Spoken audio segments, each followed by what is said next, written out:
Olá, tudo bem? Hoje nós vamos falar sobre o direito de convivência no período da quarentena. Como é que vai ficar, se é possível haver métodos alternativos, como fazer, porque há uma grande perplexidade, todo mundo está vivendo uma situação completamente inédita, nunca ninguém viveu nada parecido.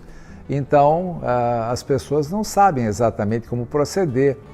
Alguns receios são fundados, outros receios não têm grande fundamento, mas de qualquer maneira são apresentados e as pessoas não têm tido uma boa alternativa, uma boa solução para essas situações que têm se apresentado. A nossa experiência aqui tem sido o seguinte: aqueles casos em que havia uma certa concordância dos pais com relação ao convívio, em que o conflito e o litígio era menos acirrado, estão sendo resolvidos de uma forma satisfatória.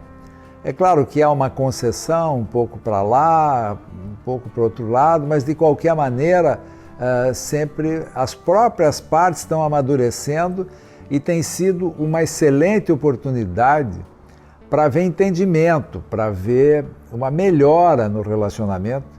E os interessados estão se convencendo de que, em benefício dos filhos comuns, é importante que haja um mínimo de tolerância, um mínimo de ajuste, de acordo, em benefício de todos, né? Eu chego a arriscar, pelo menos nas experiências que a gente está tendo, de que muitas pessoas vão melhorar muito o nível de conflito por conta desta circunstância, desse agravamento da situação e o risco iminente que todo mundo está vendo de saúde dos próprios filhos, dos pais, dos avós, enfim, de todas as pessoas da família. Mas, infelizmente, como sempre, há um pequeno número de pessoas que usam toda essa situação para agravar ainda mais o conflito já existente.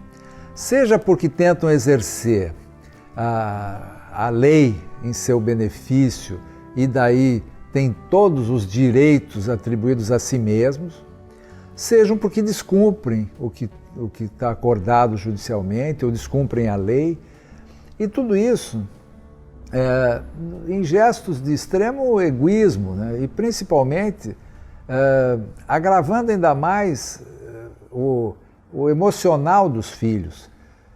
As crianças, embora não verbalizem muitas delas sua verdadeira angústia, estão muito assustadas com tudo isso, né?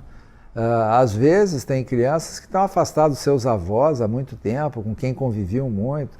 Tem crianças que estão vendo seus pais, pai ou mãe, alternadamente em isolamento voluntário.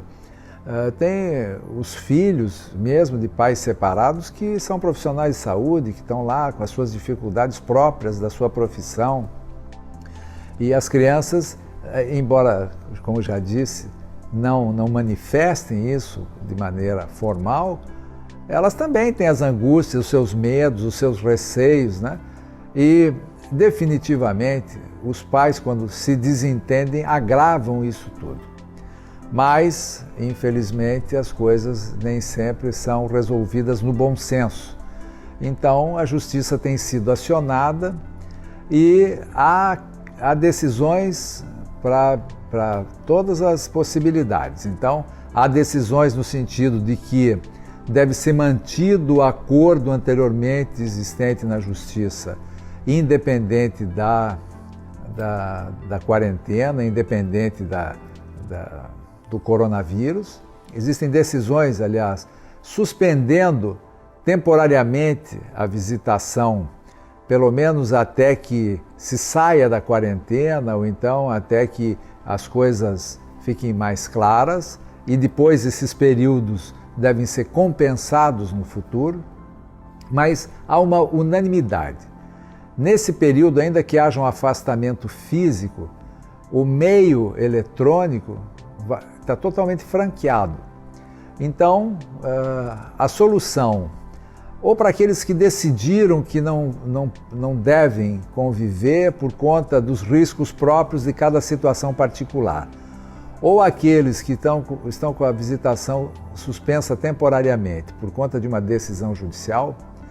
Na imensa maioria, ou na totalidade das decisões que suspenderam o convívio físico, há uma determinação de que o convívio através de ligações telefônicas e também de videochamadas fica completamente liberado. É claro que atendidos alguns princípios, né? Então, por exemplo, a videochamada tem uma característica muito própria, porque invade a intimidade de quem está recebendo a chamada. E aquele ex-casal não tem mais relacionamento e muitas vezes isso pode ser utilizado para uma invasão da privacidade ou para saber como é que as coisas estão sendo, etc. Então é importante, em benefício das crianças, que os pais e mães que estão convivendo através de videochamada, que essa videochamada não seja uma longa conversa sobre os temas mais variados possíveis, não é um convívio prolongado de 2 horas, de 3 horas através de uma videochamada. Compete aos adultos dar o tom da conversa. Essa conversa tem que ser produtiva, tem que ser construtiva, tem que ser animadora, tem que ser uma conversa que distraia a criança daquele estresse que está vivendo naquele momento, com um pouco de brincadeira, num tom leve e principalmente positivo. Tudo isso vai passar, mas as experiências que os ex-casais estão passando e as experiências que os filhos vão levar para toda a vida desse período não vão passar tão fácil. Então pense nisso, você que está nessa situação, que está me assistindo agora, ou você que é advogado está orientando o seu cliente, veja essa possibilidade de reduzir a agressividade, reduzir o conflito, ao menos nesse período em que todo mundo está preocupadíssimo em preservar a vida e preservar a saúde de todos, inclusive e principalmente das crianças. Então, essa é a leitura que eu faço e a orientação que eu dou é: o parâmetro é a decisão judicial homologada, prevalecendo o bom senso e o equilíbrio. Se não houver bom senso e equilíbrio, a Justiça tem se pronunciado em caráter de urgência, eventualmente suspendendo o convívio, se for o caso, ou determinando que ele deva ser cumprido. As decisões judiciais não devem ser discutidas, devem ser cumpridas, porque todos nós devemos nos submeter à lei. Então, é importante que se cumpra o acordo, se cumpra o que está combinado, se cumpra o que está decidido, a decisão judicial, o acordo, seja lá o que for, até que outra decisão judicial modifique aquela primeira. E mesmo assim, não havendo convívio físico, que haja as videochamadas, e essas videochamadas que sejam construtivas, produtivas e principalmente que não sejam artifícios para invadir a privacidade de ninguém, ou então para ter uma conversa desagradável, ou ainda que aumente o estresse dos filhos. Tá bem? Espero que tenha sido útil.